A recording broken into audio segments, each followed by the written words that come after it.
La cinquième partie, histoire et culture de l'aéronautique et du spatial. Première question, Marcel Bloch, plus connu sous le nom de Marcel Dassault, s'est fait connaître pendant la Première Guerre mondiale en créant une hélice très performante pour l'époque. Il s'agit de l'hélice Éclair. Réponse C. Question 2, le passage du mur du son en chute libre est réalisé pour la première fois par l'Autrichien Felix Baumgartner en 2012. C'est la réponse A. Question 3, en novembre 2014, la sonde Rosetta a déposé sur la comète Churyumov un robot appelé Philae. Réponse B. Question 4, l'aviation s'est considérablement développée au cours de la Première Guerre mondiale. Ses toutes premières missions étaient, c'était simplement de l'observation de l'ennemi. Question 5, le premier constructeur français à lancer une ligne aéropostale entre la France et l'Amérique du Sud est le célèbre Georges Latécoère et ses lignes Latécoère. Réponse B. Léonard de Vinci a envisagé un modèle de parachute en forme de tente à face rectangulaire ou triangulaire. Réponse B. Question 7. Au lendemain de la Seconde Guerre mondiale, les Américains recrutent l'un des meilleurs spécialistes allemands en technique aérospatiale et il s'agit de Werner von Braun, le célèbre ingénieur. Réponse D.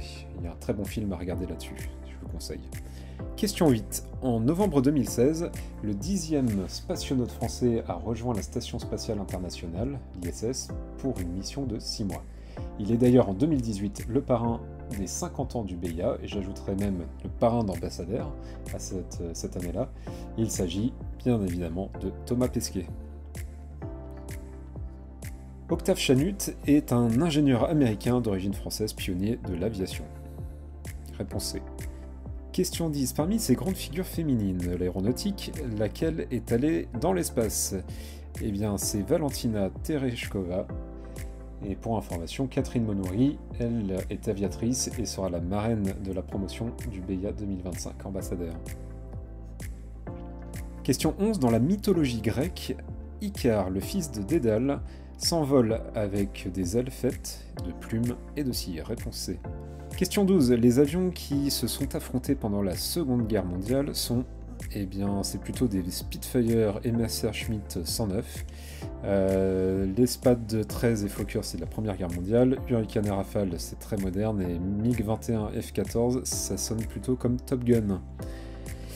La question numéro 13. En 1917, l'Allemand Manfred von Richthofen, le Baron Rouge, s'illustre aux commandes de son Fokker DRI. Cet avion connu pour sa maniabilité était équipé de 1, 2, 3 ou 4 ailes. C'est la bonne réponse, c'est la 3 ailes. Réponse C. Le premier homme qui effectua une orbite complète dans l'espace en 1961 fut le très célèbre Yuri Gagarin. Donc c'est le soviétique Yuri Gagarin. Réponse C.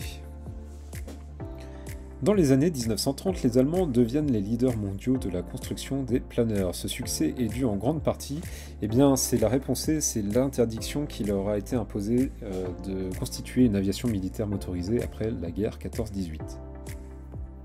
Question 16. En 1797, un aérostier effectue depuis la nacelle d'une montgolfière le premier saut en parachute de l'histoire. Cet aéronaute s'appelle, c'est André-Jacques Garnerin. Réponse C. 17. Peu de temps après le vol d'un ballon à air chaud, le physicien Jean-Charles réalise le premier vol d'un... Alors, je pense qu'ils se sont trompés, c'est Jacques Charles qui réalise le premier vol en ballon à gaz, autre que l'air. Réponse D. Question 18. La compagnie Air France a été créée en 1933. On vient de célébrer les 90 ans de la compagnie l'année dernière. Question 19. Normandie-Niemen est une escadrille de Français libres ayant combattu avec les forces soviétiques. Réponse D. Et enfin, la dernière question. Le meilleur avion de chasse de la Première Guerre mondiale fut... de la Première Guerre mondiale, c'est le Spad 13. Réponse C. Le Spitfire, c'était plutôt pour la Seconde Guerre mondiale. Et voilà, la fin de la partie 5.